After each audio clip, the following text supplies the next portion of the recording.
Democracy বা গণতন্ত্র কথাটা সবাই জানেন। By the people, for the people, of the people. জনগণের দ্বারা, জনগণের জন্য। বর্তমানে এই ডেমোক্রেসি বা গণতন্ত্রের একটা উদাহরণ দিচ্ছি একটি গল্পের মাধ্যমে। গল্পটা হলো, কোনো এক হোস্টেলে 100 জন ছাত্র ছিল। তাদের টিফিনে প্রতিদিন সিঙাড়া দেওয়া হতো, কিন্তু 100 জনের মধ্যে 80 জনই প্রতিদিন এই একই খাবার খেতে চাইতো না।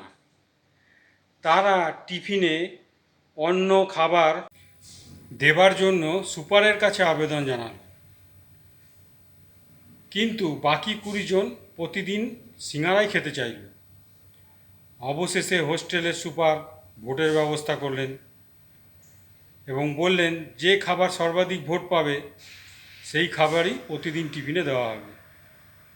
যথারীতি ভোট হলো এবং ভোটে দেখা গেল ওই 20 জন ছাত্র প্রতিদিন সিঙাড়ার পক্ষেই ভোট দিয়েছে,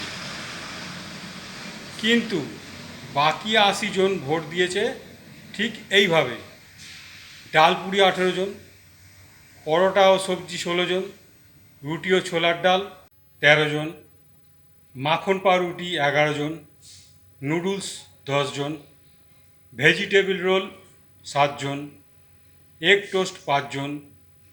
ফলাফলে সেই সিঙাড়া সর্বাধিক ভোট পাওয়ায় টিফিনে প্রতিদিন সিঙাড়া দেওয়াই চলতে লাগলো।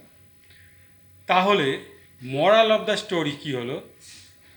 যতদিন ওই 80% মানুষ নিজেদের স্বার্থপরতা নিয়ে দ্বিধা বিভক্ত থাকবে, ততদিন ওই 20% মানুষই সেই 80% মানুষের উপরে শাসন করবে, যেরকম ইংরেজরা করে এসেছে। এবং তারপর কারা করেছে আপনারা দেখেছেন, বর্তমানে কারা করছে দেখছেন।